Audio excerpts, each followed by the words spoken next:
Have you ever wondered what's inside every electronic device?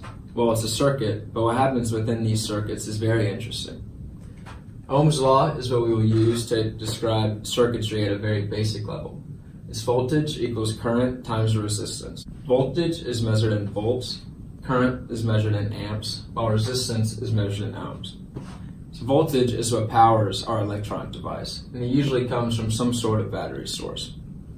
Resistance can be used to control the voltage going through the circuit, and it can be configured in series or parallel.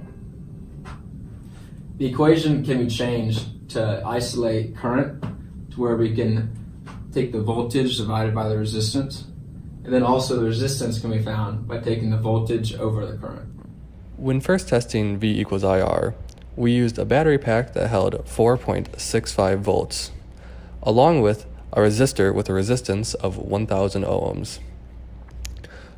By using this chart of expected values, we would see that the current is supposed to be 0.00465 amps. This is what was achieved when measuring the current. Ohm's law states the electrical current flowing into a circuit is proportional to the voltage and inversely proportional to the resistance. To show this, we changed the resistance value to 2000 ohms, while keeping the voltage the same. Using V equals IR, we would get the current would be equal to 0.002325 amps. When tested, we got the current equal to 0.00229 amps, which is within a reasonable margin of error. To once again show that voltage is directly proportional to current, we raised the voltage to 8.78 volts, but kept the resistance at 1000 ohms. According to the expected values, the current should have been equal to 0.00878 amps. And this is exactly what was discovered when tested. To once again verify V equals IR, the resistance was then raised to 2000 ohms. The table of expected values shows that the current should have equaled 0.00439, and the current tested was equal to 0.00437, which was within a reasonable margin of error. LED stands for light emitting diode, and it is known as a semiconductor device, being a PN junction with a lead attached to each side. Being a real diode, a small amount of voltage is required to be present across the diode itself in order to make it conduct.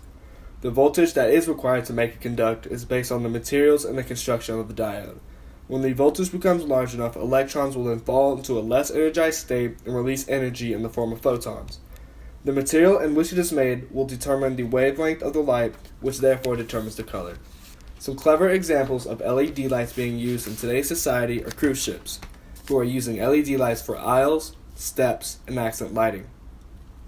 These LED lights are waterproof and fully submersive, allowing the elimination of shock and/or fire hazards.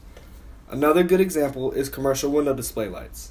Since they are usually burning constantly, businesses are now using LED lights to create an energy-saving and more exciting display. They also provide color-changing abilities when fluorescent lights do not. And lastly, another good example is that cities across the globe are adopting LED lights for municipal use in garages, streets, and city buildings. This is because they reduce the maintenance cost, protects the environment, saves dollars, and therefore improves light visibility and safety. To conclude, the base of all of our technology is derived from the research of the German scientist George Simon Ohm, who in 1827 wrote the book The Galvanic Circuit Investigated Mathematically, where the relationship between voltage, current, and resistance was formulated, which therefore became Ohm's law.